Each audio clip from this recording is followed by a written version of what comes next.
Your home and mortgage connection. You're listening to Ron Siegel's Home and Finance Radio Show, only on Financial News and Talk. Now live in studio, your host, local and national real estate expert and consumer advocate, Ron Siegel. And hello again. Welcome to Ron Siegel Radio. This is the show with no real boundaries as we discuss current events, financial markets, politics, sports, even poking fun at the rest of the media. This is the show that connects the dots of confusion delivered by conflicting media reports. We connect the dots so you know the actions you can take, how your family, your business can benefit from current events. Most of all, thank you for joining me. Within every market, there are solutions as well as tremendous opportunities. You just need some trusted guidance. That is my message, and I will be delivering it every day.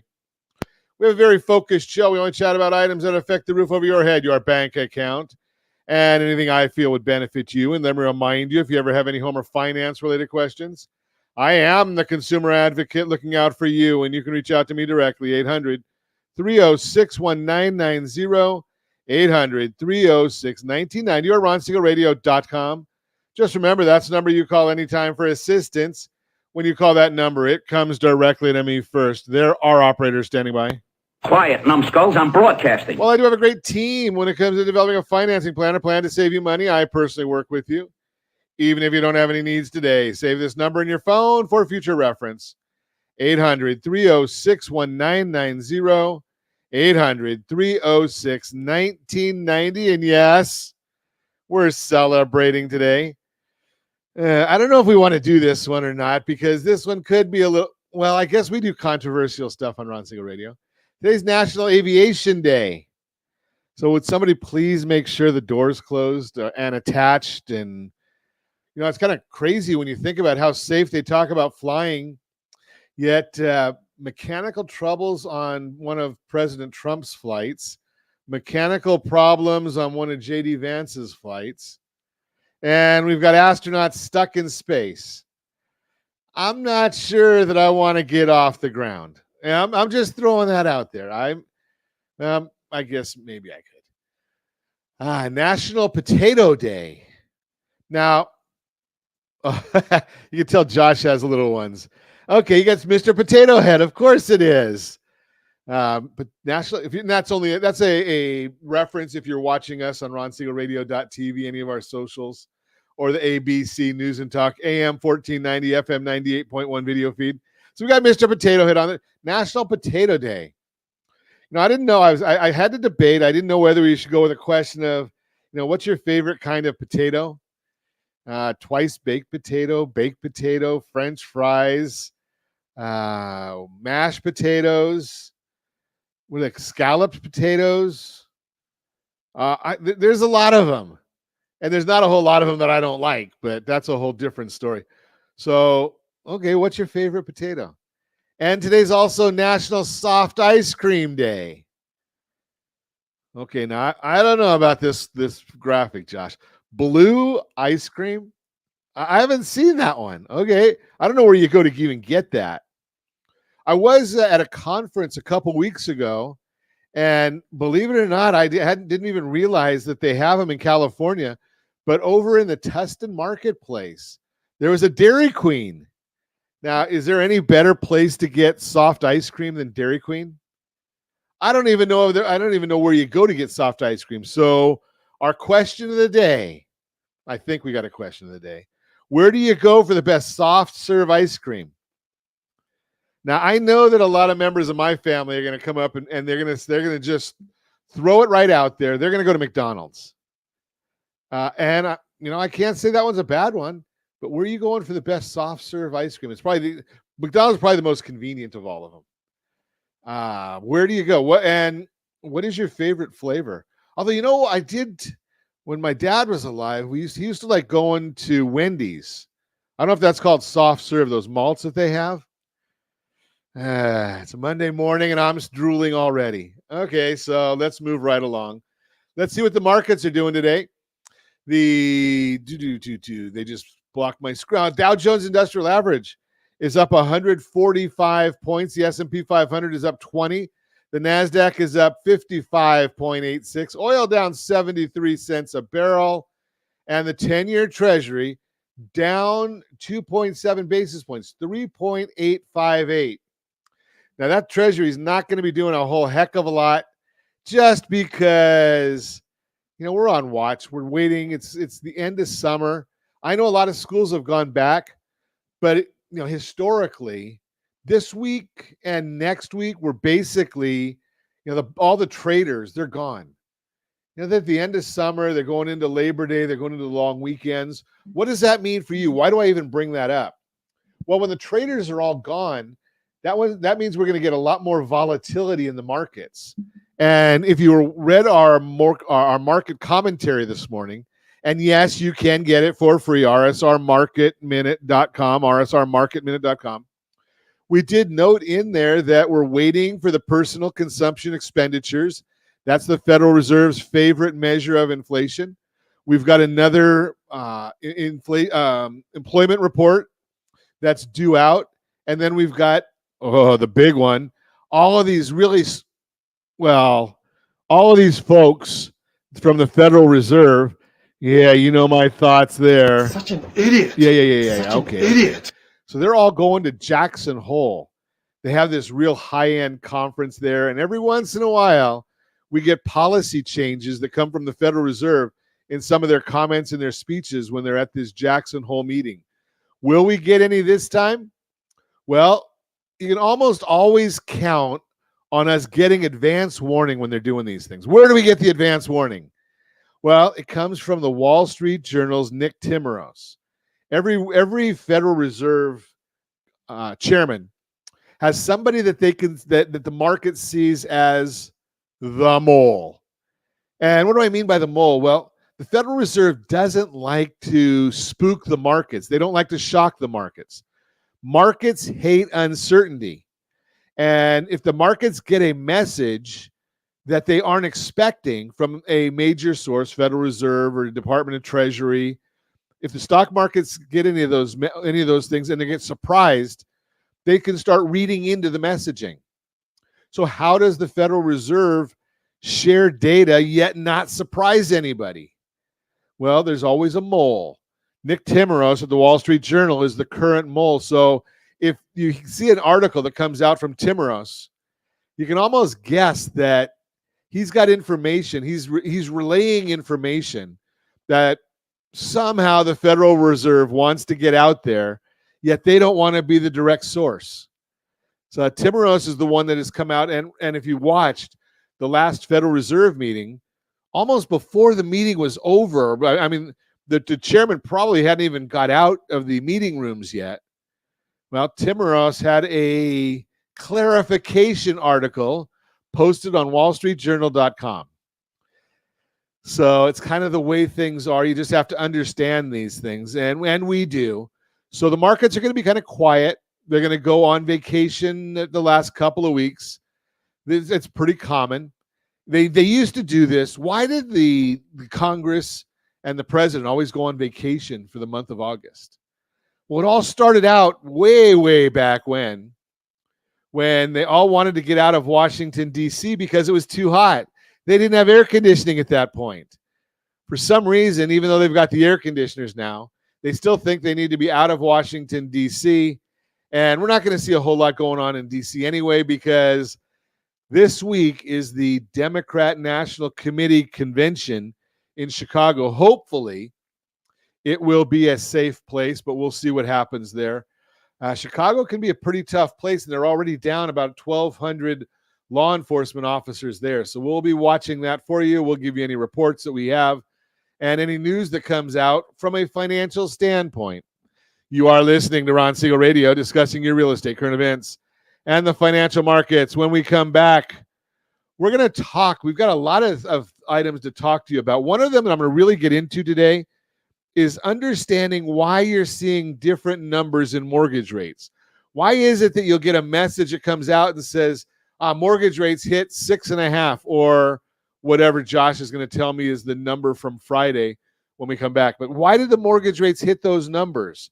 Yet when you go to get quoted a rate, that's not the same number that you're quoted. So we're going to talk about that, why it happens that way. Yesterday, or Friday's number, if you're watching again, we put this out on all of our data. 6.478 was what a 30-year conventional loans were Friday, according to OBMMI, and we'll give you all their disclosures in a minute. Helpful negotiation tactics for today's housing market, how mortgage rates change impact your home buying power, what credit score do you really need to buy a house, and more. Reach me anytime. Off-air number 800-306-1990, 800-306-1990, or ronsiegelradio.com, facebook.com/Ron Siegel Radio. And if you miss any part of our broadcast, Ron Siegel 1 on YouTube, Ron Siegel, the numeral 1 on YouTube. Stay tuned. We will be back in just a few. Ron Siegel Radio, your home and mortgage connection. As the economy slows, do you know anyone worried about job loss? At Siegel Lending Team, we offer the Home Select Loan. Think of it as a financial superhero cape for homeowners with good income and credit. It not only saves your home, but also throws a life ring to your credit score. Because who needs stress when you can have peace of mind? Let's secure your future with a smile. Visit rsrhomeselect.com. rsrhomeselect.com. NMLS 217037. You're listening to Ron Siegel's Home and Finance Show with local and national expert Ron Siegel. Now, here's Ron. Welcome back to Ron Siegel Radio. Within every market, there are solutions, as well as tremendous opportunities. You just need some trusted guidance. That is my message, and I will be delivering it every day on Ron Siegel Radio or anytime at 800-306-1990, 800-306-1990. The Mortgage Minute today being brought to you by our friends at Geneva Financial. When you're ready for that next home loan, Geneva's got the programs and the products. You just need to make the call, 800-306-1990, 800-306-1990, and every day at this time, OBMMI. They provide the most comprehensive, accurate, timely, and interactive analysis of pricing ever conducted in the mortgage industry, calculated from actual locked rates with consumers across 35% of all mortgage transactions nationwide. They do not tell us points paid, points received, or APR. They give us the number you need to put into your mortgage calculator to find out exactly what your principal and interest payment will be. And if you don't have a mortgage calculator, ronismylender.com, ronismylender.com. You can get our mobile app, and that does give you a mortgage calculator. And if, by the way, you wanted to apply for a loan, it's got the loan application on there as well. But the mortgage app does not require you to do anything. It doesn't cost you anything. You put the numbers in there. So let's take a look. What did loans lock at on Friday? That's the latest data available. 30-year conventional loans, they were down 6.478. 30-year jumbo loans, they were up 6.874. FHA 30-year fixed-rate loans up 6.315. 30-year VA loans, 5.871. They're down. And USDA 30-year fixed, that one was up 6.461. That's for our rural areas. Generally, no down payment on the USDA loans. There are other restrictions that do apply. And as we mentioned earlier, if you want our market commentary, our thoughts about the market, we usually get that out as early as the data allows, rsrmarketminute.com, rsrmarketminute.com. It is free to you. So all you have to do is go in there and take advantage of getting that thing and enjoy it. Again, you can use it however you wish. Let's see what the markets are doing today. That gave you the data from yesterday, but let's see where today's data is. S&P 500 is now up 22.42. 10-year Treasury down 3 basis points. And the mortgage-backed security, that's up 13 basis points. The bond is up, which means the rate is down. It's mathematics, so it's not a question mark. It is just straight mathematics. So the bond yield on the 10-year Treasury is down 3 basis points, and we've got the mortgage bond itself. Anybody want to know where mortgage rates come from? Some people want to think that it's the 10-year Treasury. Well, that's just because it's easy and that's readily available. If you have to look a little deeper, it's also readily available to find the mortgage bond, but that's what we're working from, and that's where mortgage rates legitimately come from, is the mortgage bond. What's driving all of this, though, is they're all heading, as I mentioned, heading off to Jackson Hole. And let's take a look and see what we've got to say here. What's going to drive all this? Stocks mixed. Bonds are slightly higher to start the week. 10-year trading Again, as I mentioned to you, 3.87 remaining under the 3.92 resistance level. Looking at the charts, there's ample room for bonds to move higher and for yields to move lower in the coming week. But it will all depend on Fed Chair Powell's commentary at the Jackson Hole Symposium. Each year, central banks from around the globe gather at Jackson Hole Symposium in Jackson Hole, Wyoming. It's always an important meeting that our Fed has used in the past to signal policy changes and the longer-term outlook for Fed fund rate. Meeting kicks off on Thursday with Fed Chair Powell speaking on Friday. Everything has changed in the economy since that meeting, except for the Fed. Back then, the Fed funds rate was 5.25 and 5.5, and it's still there today. Meanwhile, inflation has moved much lower. Unemployment rate has increased by 0.8 of a percentage point.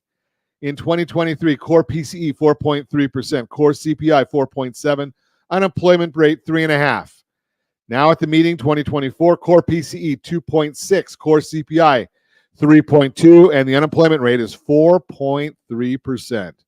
We know that the weakness in the labor market is something the Fed is focused on and will likely determine whether the Fed cuts by 25 basis points or 50 on September 18th. Remember, 25 basis points is just an easy way of saying 0.25%. 50 basis points is 0.5%. It's just an easy way of dealing with the numbers. They'll have additional jobs data to go off as the BLS will release their benchmark revisions on Wednesday at 10 a.m. The revisions. This will show revised data up until March of 2024. And while it's old and probably not market moving, it will let the Fed know more detail on how strong or weak the labor market really has been. Goldman Sachs estimates that the Bureau of Labor Statistics revised their figures down by 600 to 1,000 to 1 million jobs, which would be significant and show that the jobs market is even weaker than previously thought. Has anybody told you that the market is a little bit weaker than they've been previously telling us? Or surprise, is it a big surprise? Also on Wednesday, the quarterly census of employment and wages, QCEW, will release their preliminary job revisions figures for the first quarter of 2024. This too will likely show that the Bureau of Labor Statistics continues to overstate the job growth. Biggest report of the September 18th Fed meeting will be August jobs report, which will be released September 6th. If the unemployment rate remains at 4.3% or moves higher, the Fed will likely be pressured to cut 50 basis points. If it comes back to 4.2 or 4.1, the Fed will likely go with a 25 basis point cut. Of course, the job revision data from the Bureau of Labor Statistics and QCEW can also play a role and could let the Fed know if they're behind the curve as well. I think we've probably done a good job of that before, already. So we were the first ones to signal the Fed rate cuts had to come from the employment side of the Fed's mandate. Last year, we mentioned that we broke down last year's Jackson Hole meeting and said that we'll need to see weaker jobs data for the Fed to change their stance and cut rates. Fast forward to today, the unemployment rate has risen unexpectedly to 4.3%. Now everyone is keying in on the idea that the Fed will have to cut based on the labor market. That's the Mortgage Minute, brought to you by our friends at Geneva Financial. When you're ready for that next home loan, Geneva's got the programs and the products. You just need to make the call, 800-306-1990, 800-306-1990. Borrow Smart segment today. That's what we're going to chat about. Understanding mortgage rates. Why you're seeing different rates. Why is it that I just shared with you that the 30-year fixed rate is 6.478? There are a few lenders that will actually use numbers like that. Most of the lenders are going out, and banks will call it either 6.5 or 6 3/8. There are some lenders that actually will do 6.47. Okay, they just like to use it as a little bit of a ploy. But let's understand mortgage rates, why you're seeing different numbers. When shopping for a mortgage, you've probably come across a common scenario. The news reports a national mortgage rate of 6.5%. We're just using round numbers. But when you receive a quote, the rate is closer to 7%. It's a discrepancy that leaves many potential homeowners scratching their heads. Understanding why this happens involves delving into the nuances of mortgage rates, how they're reported, and what factors influence the rate you're ultimately offered. So let's look at the basics of mortgage rates. Mortgage rates are the percentage of interest charged on a home loan. These rates are influenced by various factors, including the borrower's credit score, loan amount, down payment, and the type of loan. The rates you see reported in the media are often average rates based on ideal borrower scenarios and may not reflect the rate you'll receive based on your unique financial situation. Why is the rate you see isn't the rate you get? The mortgage rates reported in the news are typically based on national averages or the lowest rates available under optimal conditions. These conditions assume a borrower with an excellent credit score, a substantial down payment, and a standard 30-year fixed rate mortgage. However, most borrowers don't fit this perfect profile. Here's why the rate you're quoted may be higher. Number one, credit score. Lenders assess your credit worthiness by reviewing your credit score. Borrowers with higher credit scores are viewed as less risky and therefore are offered lower rates. Conversely, if your credit score is lower, lenders may charge a higher rate to compensate for the perceived risk. Loan to value, acronym LTV. The LTV ratio compares the loan amount to the appraised value of the property. A lower LTV ratio, meaning you're putting down a larger down payment, typically results in a lower interest rate because the lender is taking on less risk. Number three, loan amount and type. Jumbo loans, loans that exceed the conforming loan limits set by Freddie Mac and Fannie Mae, often carry higher interest rates due to the increased risk to the lender. Similarly, adjustable rate mortgages, known as ARMs, might have a lower initial rate that could increase over time, while fixed rate mortgages lock in a rate for the duration of the loan. Number four, points and fees. The rates advertised by lenders or in the news often assume that you'll pay discount points to lower your rate. A discount point is a fee paid up front to reduce the interest rate, with 1 point typically costing 1% of the loan amount. Without paying these points, your quoted rate will be higher. So what is the role of discount points? Discount points allow you to buy down your interest rate by paying a portion of the interest up front. For example, if you have the option to pay 1 point, which is 1% of the loan amount, to reduce your interest rate by 0.25%, you must evaluate whether the upfront cost is worth the long-term savings. The decision to pay points depends on factors like how long you plan to stay in the home and your cash flow needs. So here's a scenario. If the national rate is 6.5% and you're quoted 7%, part of the difference might be that 6.5% assumes you're paying points. If you choose not to pay points up front, your rate could be closer to 7%. Let's understand rate locks and market fluctuations. Mortgage rates fluctuate constantly due to changes in the financial markets. Economic indicators such as inflation, employment rates, and the Federal Reserve policies all impact mortgage rates. This volatility means that the rate quoted to you on one day might change by the time you're ready to lock in your loan. That could be the same day, it might be different, or another day. When you receive a mortgage quote, it's important to understand whether the rate is locked or floating. A rate lock guarantees the rate for a specific period, typically 35, 40, or 60 days. If you lock in your rate, you're protected from increases during the lock period. However, if rates drop, you may miss out on a lower rate unless your lender offers a float down option, which allows you to take advantage of a lower rate if the market improves before closing.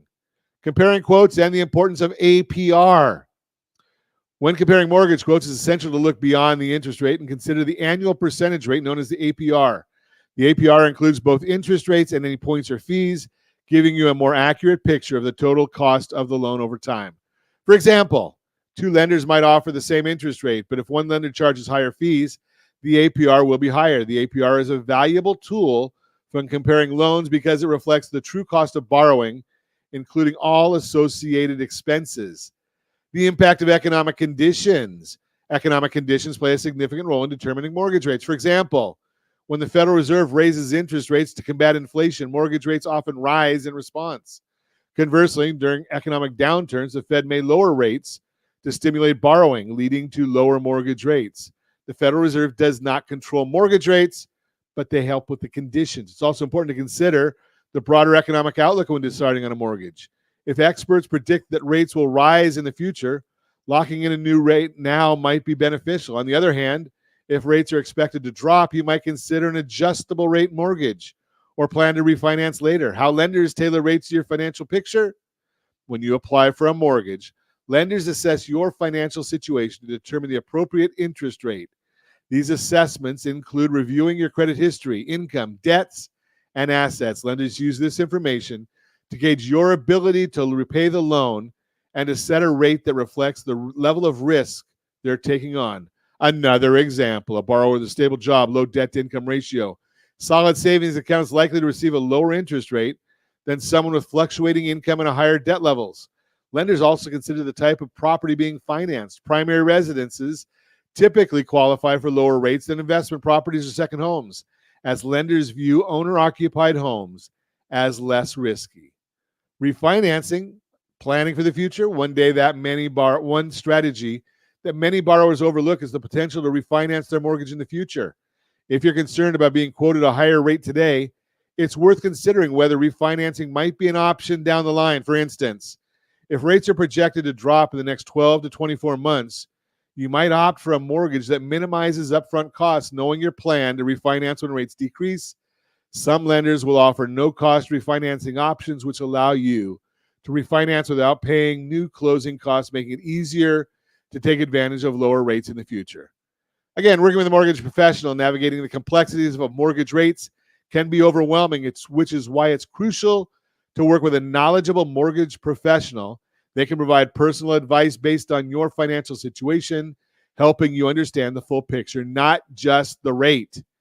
Your mortgage professional can also guide you through scenarios that compares different rates and terms, helping you see how factors like paying points, adjusting the loan term, or choosing an ARM. Remember our famous safety, liquidity, and return concept? How it all impacts your overall cost. Moreover, a mortgage professional can offer insights into market trends, helping you decide whether to lock in a rate now or wait for potential changes.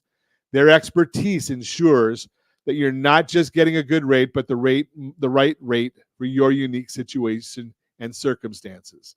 Bottom line, making informed decisions, the mortgage rate you quoted is more than just a number. It's a reflection of your financial profile, the type of loan you're seeking, the current economic environment. While it's easy to focus on headline rates, it's essential to consider the full scope of factors that influence your rate. By understanding why your rate might differ from the one you see in the news, you can make informed decisions that align with your financial goals, whether you're buying your first home or refinancing an existing mortgage. Work with a trusted mortgage professional ensures that you're not just getting a competitive rate, but the best possible mortgage for your needs. In the end, the goal is to secure a mortgage that supports your financial well-being, both now and in the future. With the right guidance, you can navigate the complexities of mortgage rates and confidently move forward on your path to home ownership. That is the Borrow Smart segment, brought to you by rsrhomeselect.com, rsrhomeselect.com. When we come back, how mortgage rate changes impact your home buying power. We'll talk about it. What credit scores do you need to buy a house and more? Reach me anytime. Off-air number 800-306-1990, 800-306-1990, or ronsiegelradio.com, facebook.com/Ron Siegel Radio. And if you miss any part of our broadcast, Ron Siegel 1 on YouTube. Ron Siegel, the number 1 on YouTube. Stay tuned. We'll be back in just a few.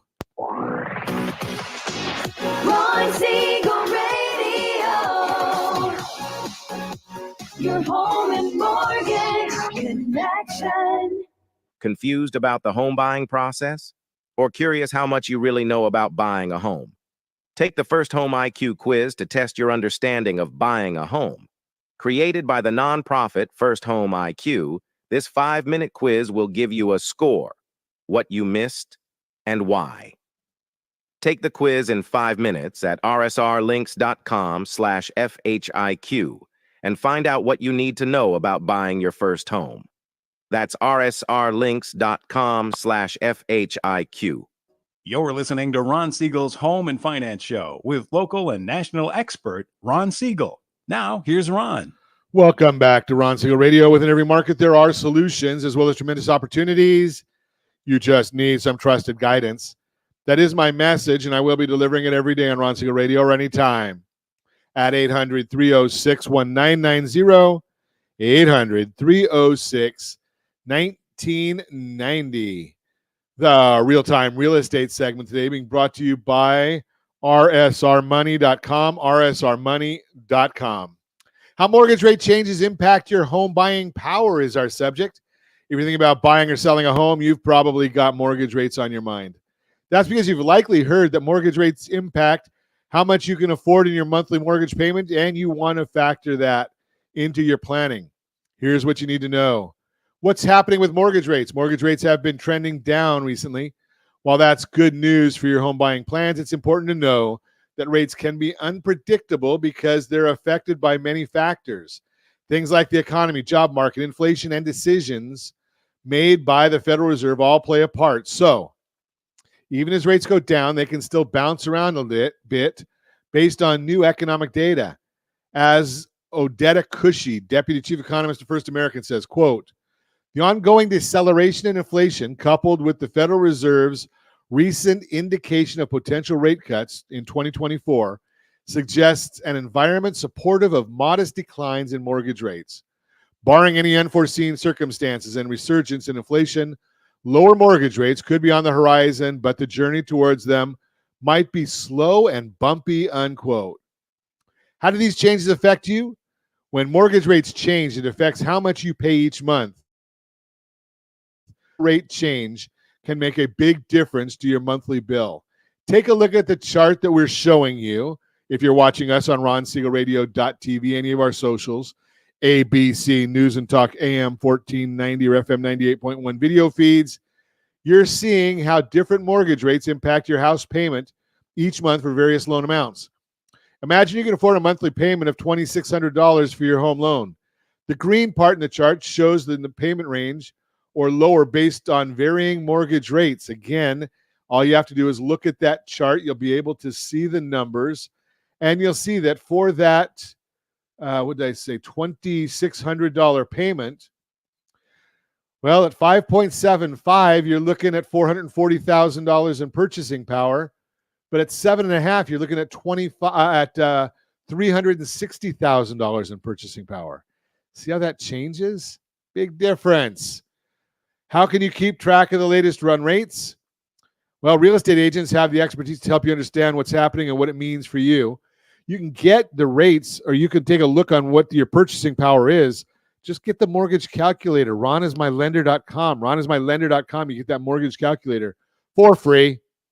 Real estate agents have the expertise to help you understand what's happening and what it means for you. They can provide tools and visuals like the charts I shared to show how rate changes impact your buying power. You don't need to be a mortgage expert. You just need a professional by your side, someone who can help you make sense of the market and guide you through your home buying or selling journey. Bottom line, if you have questions about the housing market, give me a call, 800-306-1990, 800-306-1990, or RonSiegelRadio.com. Remember that is the real-time real estate segment brought to you by rsrmoney.com, rsrmoney.com. So in the Your Credit Matters segment today, being brought to you by rsrdebtfree.com, I think it is, rsrdebtfree.com, Your Credit Matters segment. What credit score do you really need to buy a house? When you're thinking about buying a home, your credit score is one of the biggest pieces of the puzzle. Think of it like the financial report card that lenders look at when trying to figure out if you qualify and which home loan will work best for you. As the mortgage report says, quote, good credit scores communicate to lenders that you have a track record of properly managing your debts. For this reason, the higher your score, the better your chances of qualifying for a mortgage, unquote. The trouble is most home buyers overestimate the minimum credit score they need to buy a home. According to a report from Fannie Mae, only 32% of consumers have a good idea of what lenders require. That means nearly 2 out of 3 people do not.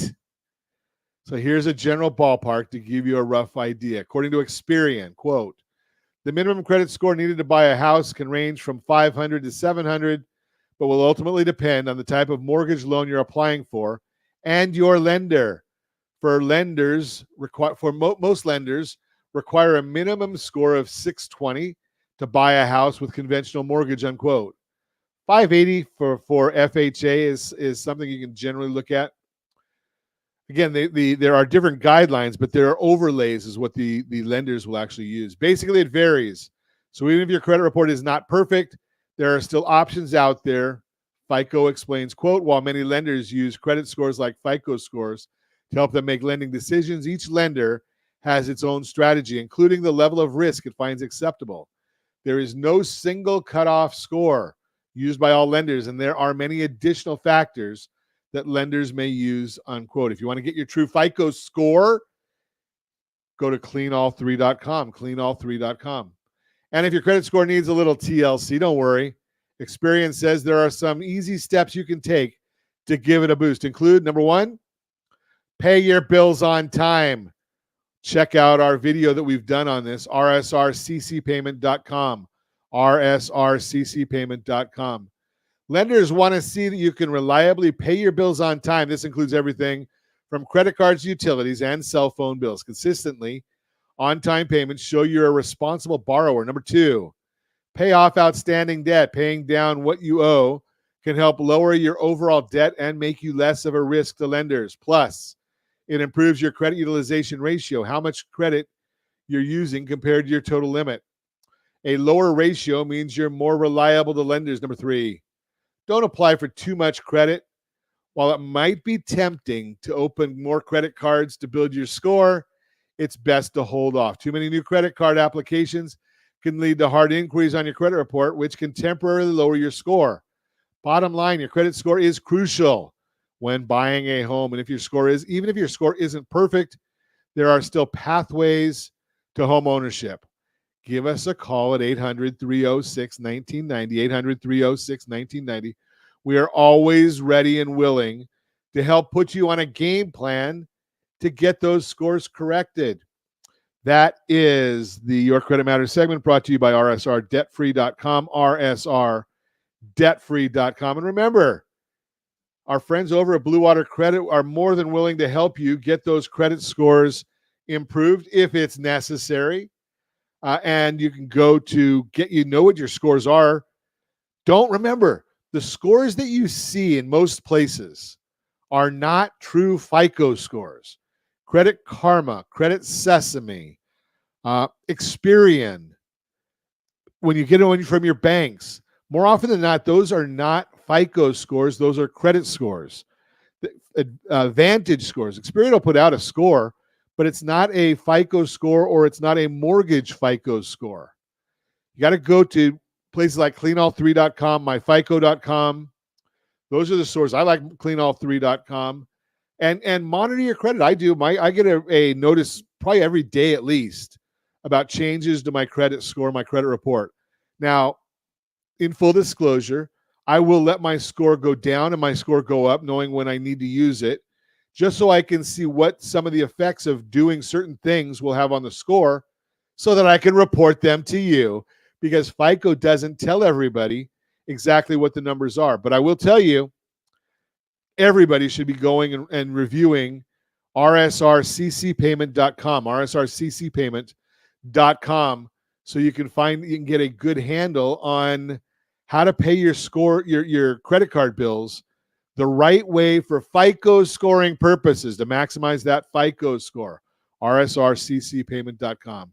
You're listening to Ron Siegel Radio, discussing your real estate current events and the financial markets. When we come back, where will you go after you sell your house? We'll talk about helpful negotiating tactics for today's housing market, all that and more. Reach me anytime. Off-air number 800-306-1990, 800-306-1990, or ronsiegelradio.com, facebook.com/Ron Siegel Radio. And if you miss any part of our broadcast, Ron Siegel 1 on YouTube, Ron Siegel, the numeral 1 on YouTube. Stay tuned. We'll be back in just a few. Ron Siegel Radio,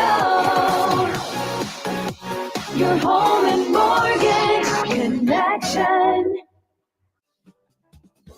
Do you know a homeowner experiencing divorce?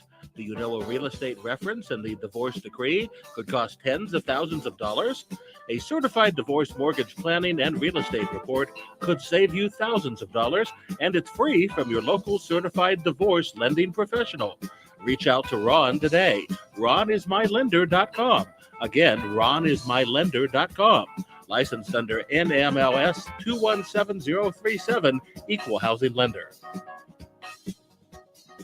You're listening to Ron Siegel's Home and Finance Show with local and national expert Ron Siegel. Now, here's Ron. Welcome back to Ron Siegel Radio. Within every market, there are solutions as well as tremendous opportunities.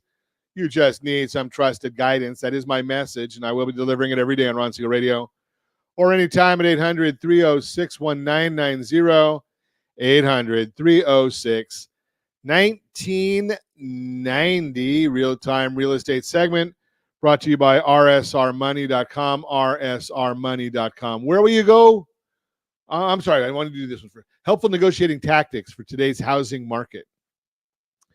If you haven't already heard, home buyers are regaining some negotiating power in today's market.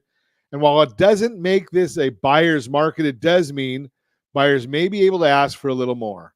So sellers need to be ready for that possibility and know what they're willing to negotiate.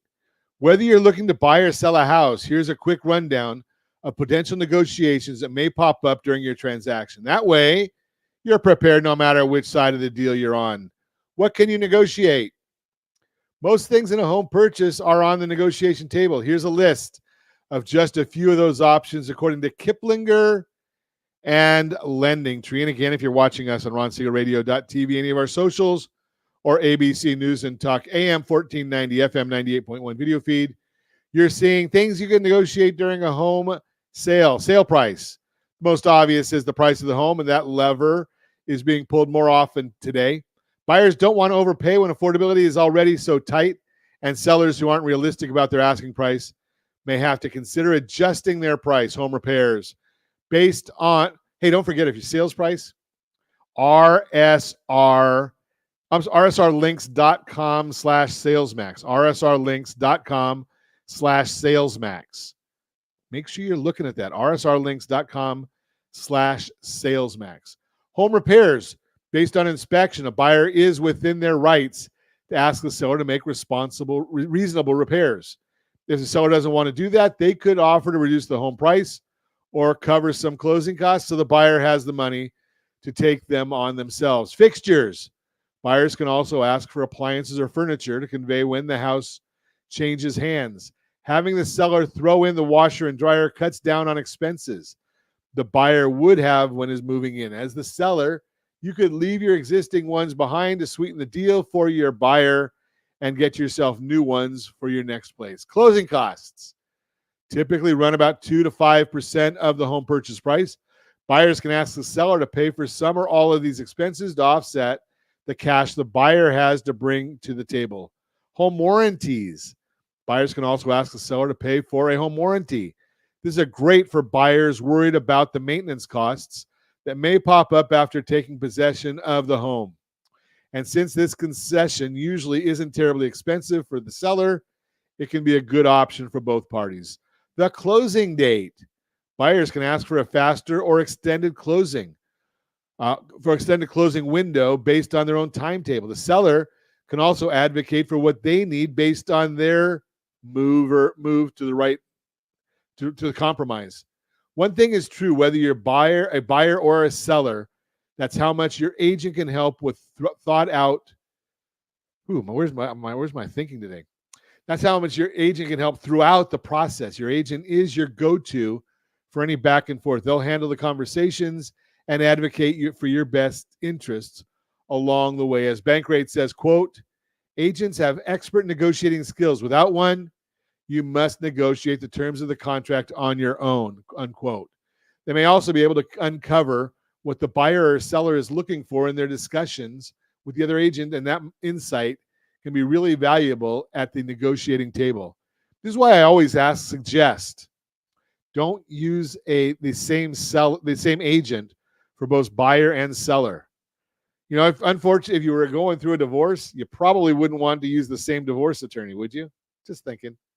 Bottom line, buyers are beginning a bit of negotiation power in today's market. Buyers knowing what levers you can pull will help you feel confident and empowered going into your purchase. Sellers have a heads up of what they may ask for, gives you the chance to think through what you'll be willing to offer. Want to chat more about what to expect and the options you have? Give me a call, 800-306-1990, 800-306-1990. That is the real-time real estate segment brought to you by rsrmoney.com, rsrmoney.com. I was going to talk to you about where you're going to go after you sell, but I don't think we have enough time to get into that one today. But I will tell you a little bit about a program that our friends over at Geneva Financial have. It's called the Transition Loan. And if you want more information about the Transition Loan, just hit us up and we'll let you know about it. But basically, the Transition Loan is for those people that are looking to sell their house and do not want to be homeless. What's that mean? Well, right now, houses are still selling in many parts of the country very, very quickly if they're priced properly and marketed properly. How do you market them properly? rsrlinks.com/salesmax. rsrlinks.com/salesmax. Remember that agents work for commission. When you lowball the commission, agents don't work as hard. I mean, just think about that. If someone said to you, I'm going to take 60% or 30% of your salary away, are you going to be real happy about that? Are you going to work as hard? No. Real estate agents are the exact same. They want to get paid. How do you make them work harder? Pay them more. rsrlinks.com/salesmax. rsrlinks.com/salesmax. But I digress. The transition loan. So what this does is it looks at the equity you have in your existing property, your departing property. How much is the cost of your acquisition? The transition loan goes in and says, okay, we're going to look at those two. We'll take in a few other factors, and we're going to lend you based on the equity of your departing property, basically the total amount of the liens, the collateral, which is both properties. So they're going to pay off the liens on the departing property. They're going to put a lien on both properties, and they're going to give you the money based on the loan to value that you qualify for. Probably 60 or 65% of the value of both properties. Remember, they got to pay off the existing liens out of that money. But that gives you the money to go and buy the new property. Generally, it can be done in 10 days to 2 weeks. Why is that important? Well, you might be able to compete with cash buyers on the other side, on your acquisition. So now you own the acquisition, you own the departing property, now you have to sell the departing property, so you're not homeless in the interim. That's the whole idea of it. That's the transition loan from our friends at Geneva Financial. Again, if you want more information on that, give me a call at 800-306-1990, 800-306-1990. And as always, we ask, set that first radio preset button to come back and join Ron Siegel Radio, where we only speak about items affecting your house and your bank account. Thanks to all of our sponsors. A big thanks to Josh and Sean who are engineering us today. And of course, a special thanks to you for spending a little bit of your day with us. That's all for Ron Siegel Radio. Again, if you have any questions or any comments, give me a call, 800-306-1990, 800-306-1990. And remember, make a lot of money so you can help a lot of people and have a lot of fun. Have a great day. We'll talk to you next time on Ron Siegel Radio.